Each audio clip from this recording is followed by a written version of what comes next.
Chapitre 2, Actes des Apôtres, chapitre 2, versets 37 et 38.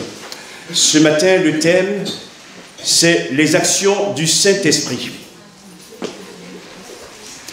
Je mentionnerai 8 actions de l'Esprit. Il y en a d'autres également. Et comme j'ai vu l'heure, on essaiera de vous donner donc ce qui a été donc mis dans mon cœur ce matin pour l'Église. Nous lisons donc dans Actes chapitre 2, versets 37 à 38. Après avoir entendu ces discours, ils eurent le cœur vivement touché. Tous ceux qui étaient à Jérusalem le jour de la prédication de l'apôtre Pierre. Et ils dirent à Pierre et aux autres apôtres, « Hommes, frères, que devons-nous faire ?» Pierre leur dit, « Repentez-vous et que chacun de vous soit baptisé au nom de Jésus-Christ pour le pardon de vos péchés. Et vous recevrez le don du Saint-Esprit. » Ici, il est dit que le Saint-Esprit a touché les cœurs, les a convaincus de péché. Et c'est le Saint-Esprit qui touche les cœurs. C'est le Saint-Esprit qui convainc de péché. Bien sûr, nous sommes instruments entre les mains de Dieu, mais c'est l'Esprit qui fait l'œuvre. Et parce que sans lui, toutes nos paroles sont vaines. Et je me réjouis qu'aujourd'hui encore, le Saint-Esprit touche les cœurs. Et dans cette époque, donc lorsque Pierre a porté cette parole, ces âmes qui étaient là ont été vivement touchées. Et elles vont dire une chose, que devons-nous faire? Et peut-être que ce matin, quelqu'un là aussi a vu ces baptêmes et se demande, je voudrais moi aussi entrer dans cette vie nouvelle, et que dois-je faire? Et l'apôtre Pierre donnera cette réponse, repentez-vous. Se repentir, c'est reconnaître qu'on est pécheur, reconnaître qu'on a offensé Dieu. En même temps, si on va se tourner vers Jésus pour lui dire, Seigneur, malgré mes fautes, mes faiblesses, reçois-moi. Je veux marcher avec toi. Et l'Esprit de Dieu va alors faire son œuvre en nous. Il va nous régénérer et éclairer notre esprit, nos pensées, pour que nous puissions aussi entrer dans la vie. Et ce matin, je prie que tous ceux qui sont ici dans cette salle, que nous soyons tous touchés. Que l'Esprit de Dieu touche ceux qui sont venus peut-être la première fois, qui cherchent, que Jésus vous touche. Que vous puissiez donner votre cœur aussi au Seigneur. À lui soit la gloire. Amen. On va lire une deuxième lecture dans Jean chapitre 3. Jean chapitre 3, c'est le Saint-Esprit qui produit la nouvelle naissance. Jean chapitre 3, avec l'exemple de Nicodème. Mais il y eut un homme d'entre les pharisiens, nommé Nicodème, un chef des Juifs, qui vint lui auprès de Jésus de nuit et lui dit, « Rabbi, nous savons que tu es un docteur venu de Dieu, car personne ne peut faire ces miracles que tu fais si Dieu n'est avec lui. » Écoutez la réponse de Jésus. « En vérité, je te le dis, si un homme ne naît de nouveau, il ne peut voir le royaume de Dieu. » L'expression « naître de nouveau » peut être remplacée aussi par « être né d'en haut ». Finalement, c'est l'action de l'Esprit. Quelqu'un qui est né d'en haut, c'est que l'Esprit de Dieu agit en lui. C'est une première étape qui nous permet d'entrer dans la vie éternelle. Jésus dira également, on va lire au verset 5, « En vérité, je te le dis, si un homme ne naît d'eau et d'esprit, il ne peut entrer dans le royaume de Dieu. » Nicodème a une religion. Nicodème est juif dans le judaïsme, mais la religion ne n'a pas pu le sauver. Et ce matin, on sait que quelqu'un aussi a une religion. La religion ne peut pas nous sauver. Pour être sauvé, il faut être né d'eau et d'esprit. Je vous l'explique. L'eau ici, c'est la parole de Dieu qu'on entend. C'est une parole qui nous parle de Dieu, qui parle des merveilles de Dieu, qui parle de ce que Jésus a souffert, que Dieu a donné son Fils, qu'il est mort sur la croix, mais qu'il est aussi ressuscité. C'est l'action de la parole. Mais à côté de la parole, il y a aussi l'action de l'Esprit. Et l'Esprit vient appliquer en nous cette parole. Et nous naissions alors de nouveau. Ce matin, ma prière, c'est que ceux qui sont dans les ténèbres, qui ont leur vie ravagée par le péché, vous puissiez naître de nouveau. Que l'Esprit de Dieu vous saisisse, que l'Esprit de Dieu vienne vous éclairer pour que vous entrez dans une vie nouvelle. Et quand on est dans cette vie nouvelle, c'est extraordinaire. Parce que désormais, on n'est plus seul. Quelqu'un est avec nous. Jésus. Alléluia. Voilà, Nicodème avait une religion, la religion n'a pas sauvé. C'est Jésus par son esprit qui va le sauver. Que son nom soit béni. Troisième lecture, Jean chapitre 14, versets 17 et 18. Jean chapitre 14, versets 17 et 18. L'esprit de vérité que le monde ne peut recevoir parce qu'il ne le voit point et ne le connaît point. Mais vous, vous le connaissez car il demeure avec vous et il sera en vous. Le verset 18. Je ne vous laisserai pas orphelins, je viendrai à vous. L'Esprit demeure avec nous. Aujourd'hui, Jésus n'est plus sur terre de manière physique, mais son Esprit demeure en nous. Son Esprit est avec nous. Et beaucoup mieux, son Esprit est en nous. Son Esprit habite en nous. L'Esprit de Dieu a fait sa demeure en nous. C'est extraordinaire. Nous qui sommes faits de poussière, l'Esprit de Dieu est en nous. Donc partout où nous allons, l'Esprit est avec nous. Gloire à Dieu. Que nous soyons dans la joie, il est avec nous. Que nous passions par l'épreuve, il est avec nous. Et il va nous aider à en sortir. Que son nom soit loué. Une quatrième lecture dans Romains, chapitre 8, verset 16. On n'est donc pas orphelins, c'est important, frères et sœurs, l'Esprit de Dieu est avec nous. Romains chapitre 8, verset 16. Romains chapitre 8, verset 16.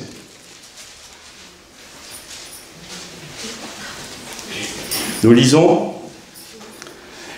l'Esprit lui-même rend témoignage à notre esprit que nous sommes enfants de Dieu. L'Esprit lui-même nous dit que nous sommes enfants de Dieu. Il y a des fois dans la vie, on se pose des questions par rapport à ce que nous vivons, les circonstances de la vie, et nous nous disons, suis-je encore enfant de Dieu? Et on a quelqu'un qui est en nous. C'est lui qui vient nous rassurer. C'est le Saint-Esprit qui nous dit que nous sommes enfants de Dieu. Ce n'est pas l'ennemi qui va nous dire ce que nous sommes.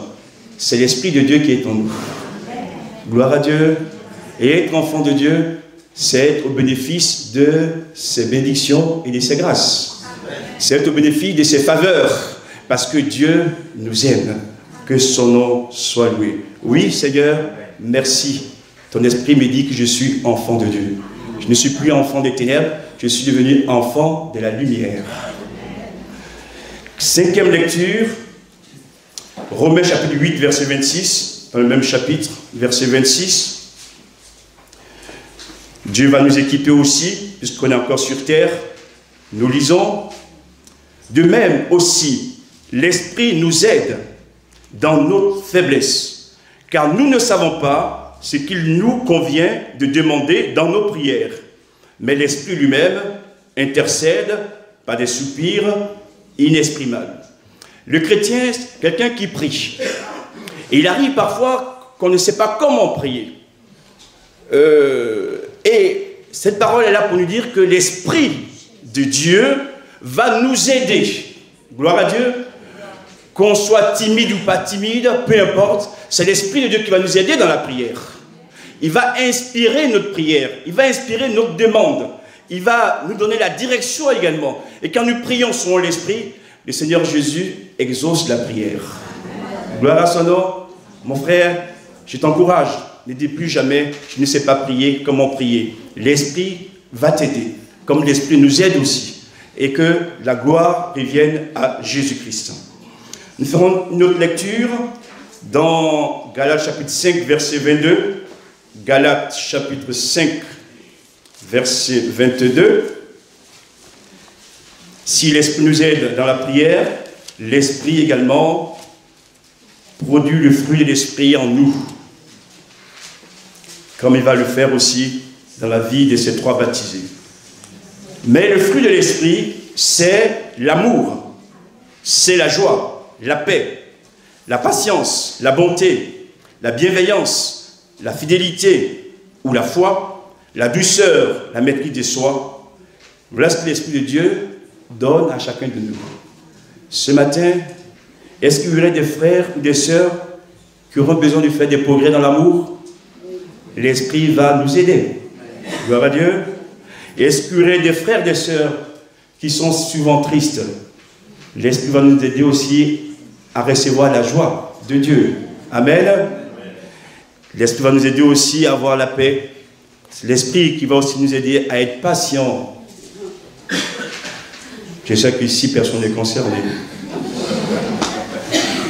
Et oui, c'est aussi un élément du fruit de l'Esprit, être patient. Et quand on est patient, on critique moins. Parce qu'on sait que l'œuvre est faite par Dieu lui-même. Amen. Je vais revenir un peu à Chloé, si elle le permet. La date des baptêmes de Chloé, 3 mars. Si on nous l'avait dit il y a quelques semaines en arrière, ou mois, on aurait dit non. Mais le Seigneur est bon. Le Seigneur est bon. Et oui, lui, il est patient. Et en son temps, il fait l'œuvre. Que son nom soit béni. C'est pour s'encourager d'être des parents qui prient pour leurs enfants.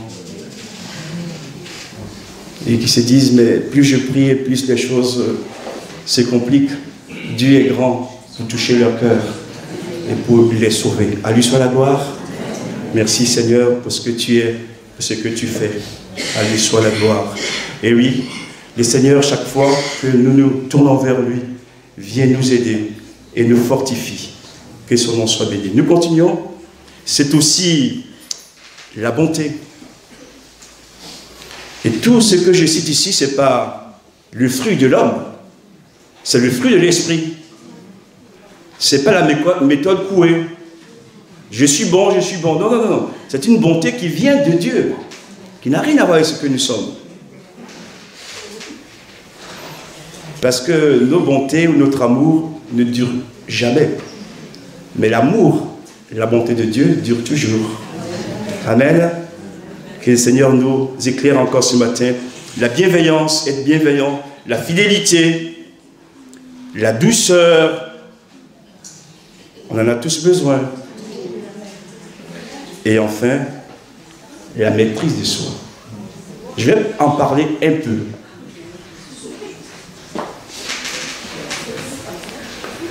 Certains au milieu de nous, quand je dis au milieu de nous, pas forcément l'église des Dax, dans les églises évangéliques, vous disent que je suis conduit par l'Esprit. Je suis inspiré par l'Esprit. Et quand l'Esprit me saisit, je ne peux plus me maîtriser. Or, ici, il est dit que la maîtrise de soi est également le fruit de l'Esprit. Maintenant, on peut se tromper. On parle au nom de l'Esprit et on rejette un élément de son action. L'Esprit est puissance, mais l'Esprit nous donne aussi la maîtrise de soi. Gloire à Dieu. Ah, pasteur, ça bout tellement, moi, je ne peux pas me taire. Ouh, ça parle. Non. Au niveau des dons, il n'y a pas de torpille. On peut maîtriser les choses. Dieu soit béni. Et plus tu te maîtrises, mon frère et ma soeur, et plus on sait que ça vient de Dieu. Que Dieu soit béni. Voilà. Nous continuons. Actes chapitre 1, verset 8. Actes chapitre 1, verset 8. Où Jésus dit aux apôtres, aux disciples, vous recevrez une puissance, le Saint-Esprit, survenant sur vous, et vous serez mes témoins à Jérusalem, dans toute la Judée, dans la Samarie, et jusqu'aux extrémités de la terre. L'Esprit nous révèle aussi des puissances. Qui veut cette puissance? Levez la main que je vois un peu. Gloire à Dieu. L'Esprit nous révèle des puissances. Mais j'aimerais aussi vous faire saisir ce que dit le texte. l'Esprit nous révèle de puissance pour que nous soyons témoins de Jésus. Donc, être témoin de Jésus, c'est honorer Jésus. C'est avoir un bon témoignage quand on parle de Jésus. Donc, à ce texte qu'on vient de lire, il faut dire que l'Esprit nous révèle de puissance, mais comme nous voulons aussi honorer Jésus dans notre témoignage, l'Esprit nous révèle aussi de sagesse. Gloire à Dieu. Certains vont voir que la puissance. Puissance pour Jésus, j'écrase tout. Non, puissance, mais aussi sagesse. Gloire à Dieu. Vous savez à quelle sagesse Jésus nous a sauvés? Il aurait pu arriver et nous écraser tous. Il s'est fait tout petit. Quand vous lisez Jean chapitre 4, Jésus rencontre la femme samaritaine au puits de Jacob. Il sait qui elle est. Une femme de mauvaise vie. Mais qu'est-ce qu'il fait d'abord? Il lui demande à boire. Donne-moi à boire. Ah, moi je suis sûr. Boire l'eau de cette femme à mauvaise vie. Je viens de me souiller. Non, Jésus va boire l'eau de cette femme. Vous voyez l'intelligence, la sagesse de Dieu. Pour gagner l'âme qui est devant toi, il faut l'aimer. Il faut lui donner de la dignité. C'est pas en arrivant avec ses gros sabots, je sais tout, et puis ouf.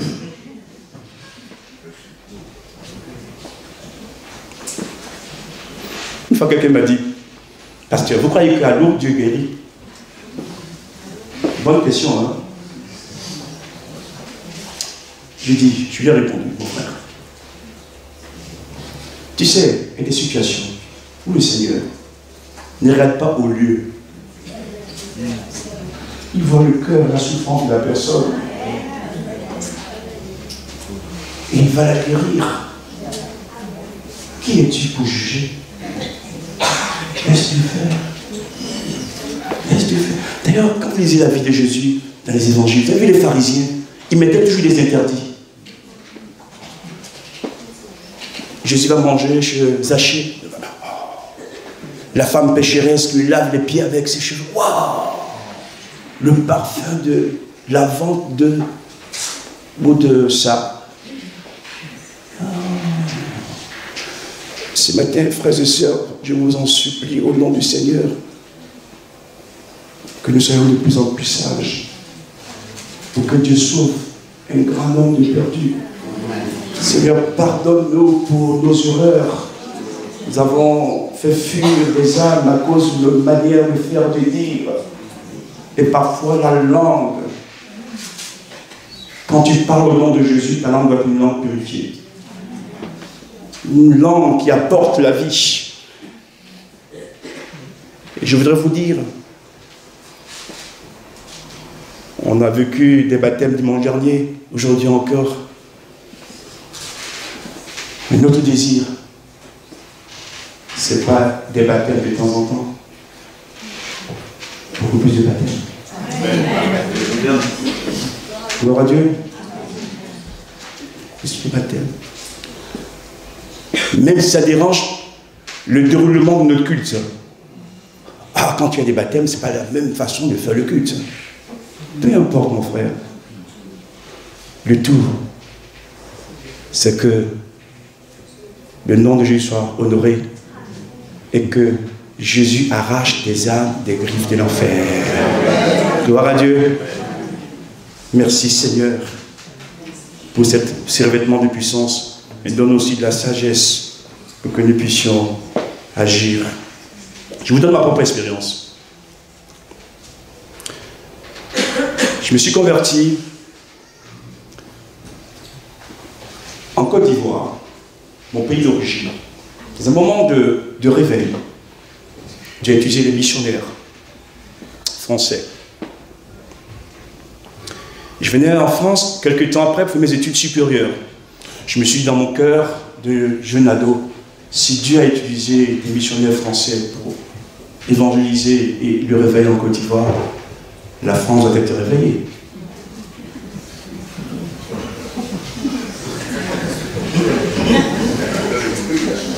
Et j'arrive dans une grande ville, je ne dis pas le nom. Premier dimanche, deuxième dimanche, je me dis, Seigneur, mais où je suis? Vous savez, quand on a le feu en nous, on veut un peu jouer les coudes. L'Esprit de Dieu m'a dit, tu te soumets à l'ordre de Dieu et vous travaillez ensemble. Seigneur, merci pour ton conseil. Ça m'a sauvé. C'est ce qui me permet aujourd'hui d'être au milieu de vous, d'être devant vous comme pasteur. Parce que voulez-vous dire ou non, même si vous avez l'appel de Dieu, c'est le pasteur local qui vous le commande. Et oui. Dans la Bible, je vous donne des exemples. Moïse avait un serviteur qui s'appelait comment? Josué. Josué était à l'école de Moïse.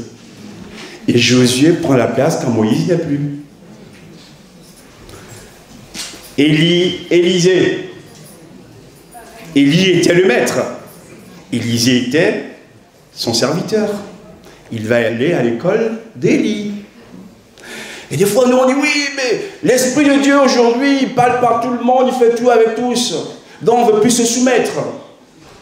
Mon frère, si Dieu t'a réellement appelé, si tu as réellement l'Esprit de Dieu en toi, Dieu t'amènera d'abord à te soumettre à un ordre de Dieu. Parce que comment veux-tu avoir l'autorité si tu n'es jamais soumis? L'autorité, Dieu nous la donne quand nous sommes soumis. Gloire à Dieu. Et ça nous aide à avancer. Oh Seigneur, révèle ces secrets dans les cœurs pour que l'Église avance, que l'Église soit belle.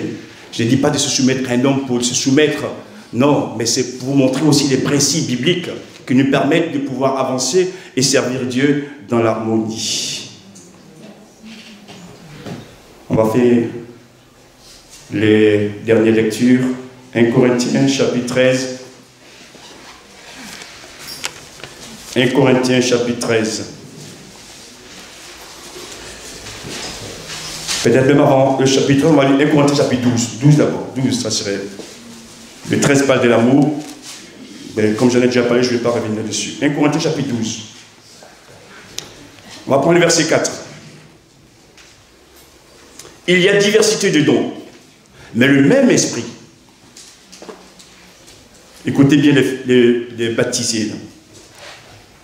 Il y a diversité de ministères, mais le même Seigneur. Diversité d'opérations, mais le même Dieu qui opère tout en. Verset 7. Or, à chacun, la manifestation de l'Esprit est donnée pour l'utilité commune, pas personnelle. Hein. En effet, à l'un est donné par qui? Par l'Esprit, une parole de sagesse, à un autre une parole de connaissance, selon le même Esprit, à un autre la foi, par le même Esprit, à un autre le don des guérisons, par le même Esprit, à un autre le don d'opérer des miracles, à un autre la prophétie, à un autre le discernement des esprits, à un autre la diversité des langues, à un autre l'interprétation des langues. Un seul même Esprit opère toutes ces choses, les distribuant à chacun comme nous le voulons. Comme il veut. Donc le souverain, c'est toujours l'Esprit qui accorde les dons. Mais les dons, on les exerce pour l'utilité commune. Et qu'on exerce les dons spirituels pour bénir l'Église, pour édifier l'Église. C'est pas dire que je suis rempli d'esprit, j'ai des dons, et puis, vous voyez, je suis là. Non. Seigneur, nous éclaire ce matin. L'esprit qui est en moi, c'est le même esprit qui est en vous.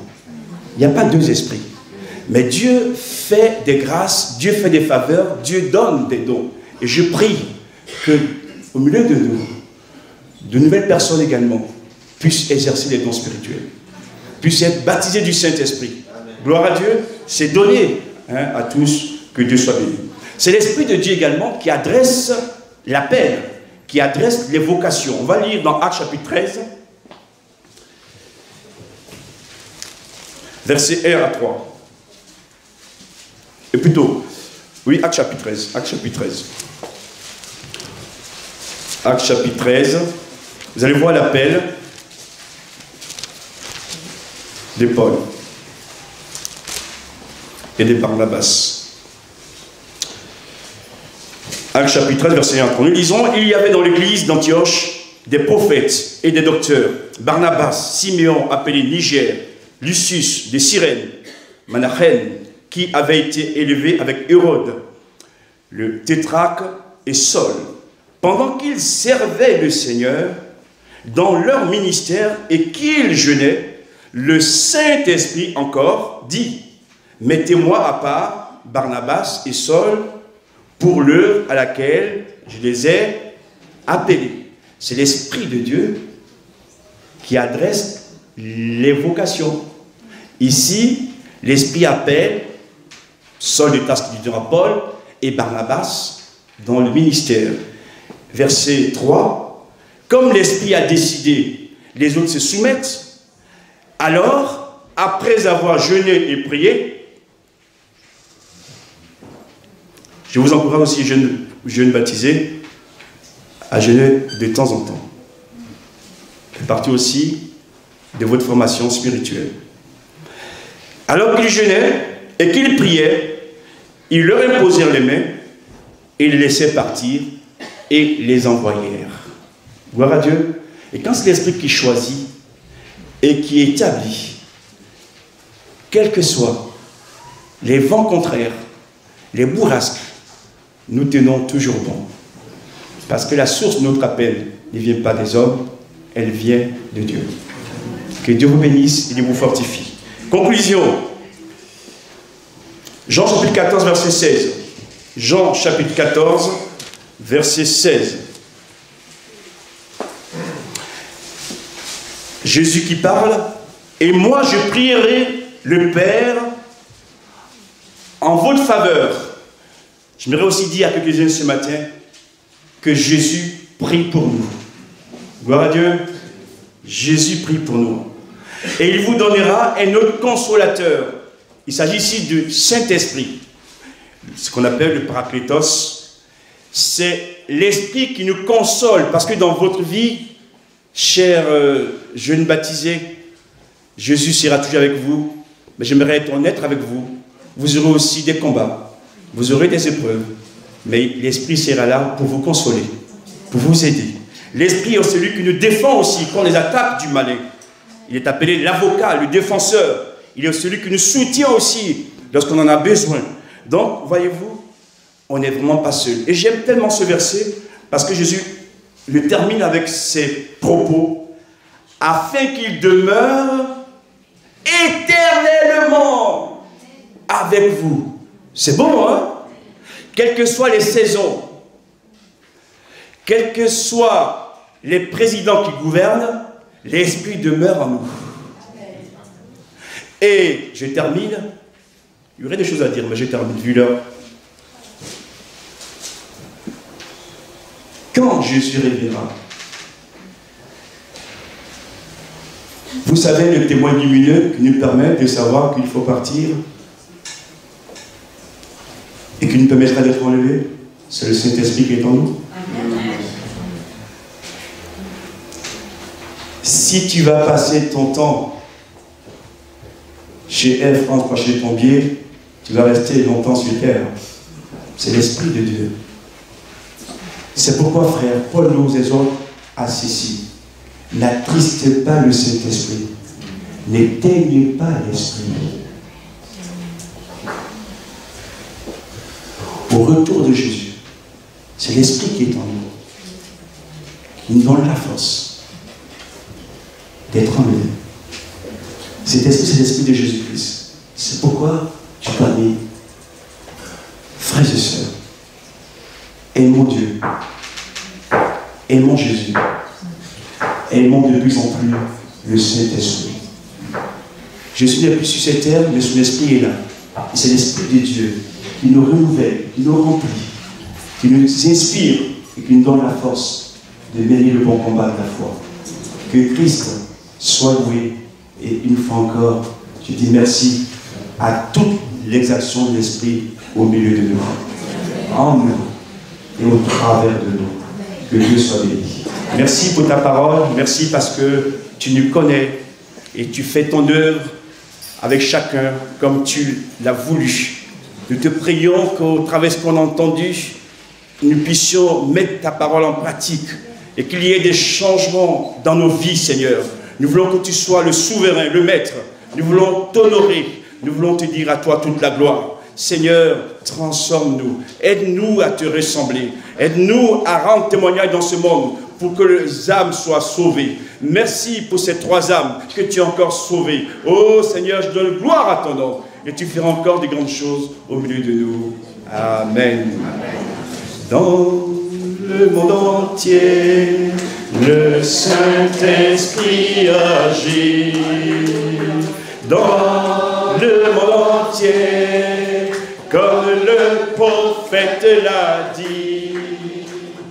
Dans le monde entier, le Seigneur répand sa grâce, remplissant tout l'univers, comme l'eau couvre le fond des mers. Au fond de mon cœur, le Saint-Esprit agit. Au fond de mon cœur, comme le prophète l'a dit. Au fond de mon cœur, le Seigneur répand sa grâce, remplissant mon cœur ouvert, comme l'eau couvre le fond des mers.